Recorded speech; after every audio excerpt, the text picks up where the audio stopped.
पहला पाठ मीका 5 वचन 1 से 4। बैथलेहेम एफ्राता, तू यूदा के वंशों में छोटा है, जो इसराइल का शासन करेगा वह मेरे लिए तुझ में उत्पन्न होगा। उसकी उत्पत्ति सुदूर अतीत में अत्यंत प्राचीन काल में हुई है, इसलिए प्रभु उन्हें तब तक त्याग देगा जब तक उसकी माता प्रसव न करे।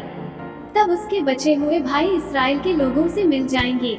वो उठ खड़ा हो जाएगा, वो प्रभु के सामर्थ्य से तथा अपने ईश्वर के नाम प्रताप से अपना झुंड चराएगा।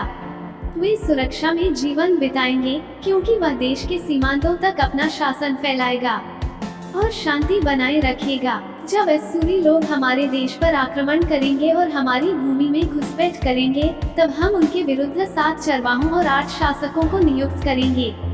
सुसमाचार मत्ती 1 वचन 1 से 6 और 18 से 23। इब्राहिम की संतान, दाऊद के पुत्र, ईसा मसीह की वंशावली। इब्राहिम से इसहाक उत्पन्न हुआ, इसहाक से याकूब, याकूब से यूदस और उसके भाई, यूदस और थामर से फेरस और जारा उत्पन्न हुए। फेरस से एस्रोम, एस्रोम से अराम, अराम से अमीनदाब, अमीनदाब से नासोन, नासोन से सलमोन, सलमोन और रखाब से बोज, बोज और रूत से ओबेद, ओबेद से यसे, यसे से राजा दाऊद उत्पन्न हुआ। दाऊद और उरियस की विधवा से सुलेमान उत्पन्न हुआ। ईसा मसीह का जन्म इस प्रकार हुआ। उनकी माता मरियम की मंगनी यूसुफ से हुई थी, परंतु ऐसा हुआ कि उनके एक साथ रहने से पहले ही मरियम पवित्र आत्मा से गर्भवती हो गई। उसका पति यूसुफ चुपके से उसका परित्याग करने की सोच रहा था, क्योंकि वह धर्मी था और मरियम को बदनाम नहीं करना चाहता था।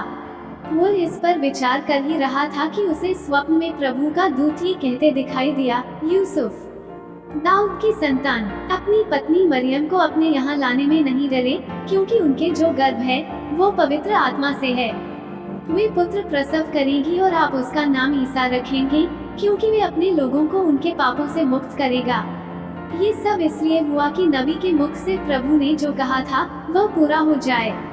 देखो, एक कुंवारी गर्भवती होगी और पुत्र प्रसव करेगी और उसका नाम इम्मानुएल रखा जाएगा, जिसका अर्थ है ईश्वर हमारे साथ है।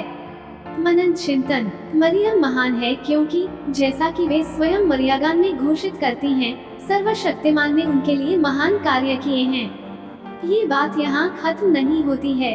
मानव जीवन का रहस्य मानव जीवन के इतिहास में प्रकट होता है। इसमें कोई शक नहीं कि सर्वशक्तिमान ने उनके लिए महान कार्य किए हैं।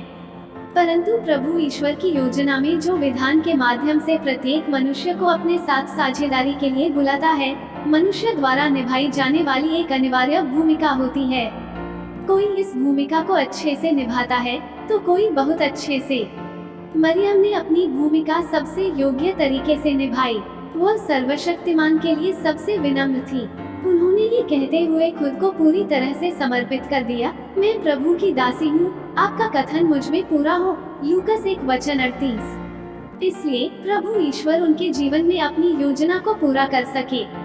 आज हमें ये शिक्षा मिलती है कि हमें मरियम के समान बनने के लिए बुलाया गया है। हम मरियम की तरह बन सकते हैं। मत्ती 12 वचन 50 में प्रभु यीशु कहते हैं, जो मेरे स्वर्गिक पिता की इच्छा पूरी करता है वही मेरा भाई है, मेरी बहन और मरी माता। स्वर्गिक पिता की इच्छा पूरी करके हम मरियम के समान बन सकते हैं। ईश्वर के पास हम में से प्रत्येक के लिए एक कल्याणकारी योजना है। मैं तुम्हारे लिए निर्धारित अपनी योजनाएं जानता हूँ, ये प्रभु की वाणी है। तुम्हारे हित की योजनाएं, अहित की नहीं, तुम्हारे लिए आशा में भविष्य की योजनाएं। यिर्मयाह 29 वचन 11। ये कल्याणकारी योजना आधी अधूरी है। पहला भाग, जो ईश्वरीय भाग है, पूर्ण है। हमारे स्वर्गिक पिता की इच्छा पूरी करने के द्वारा दूसरा भाग हमारे द्वारा पूरा किया जाना बाकी है। क्या मैं अपने लिए ऐसी दिव्य कल्याणकारी योजना में विश्वास करता हूँ? क्या मैं अपना हिस्सा पूरा करने के लिए तैयार हूँ? ईश्वर ने इब्राहिम को आशीष दी और उसके द्वारा बहुत से लोगों ने आशीष पाई।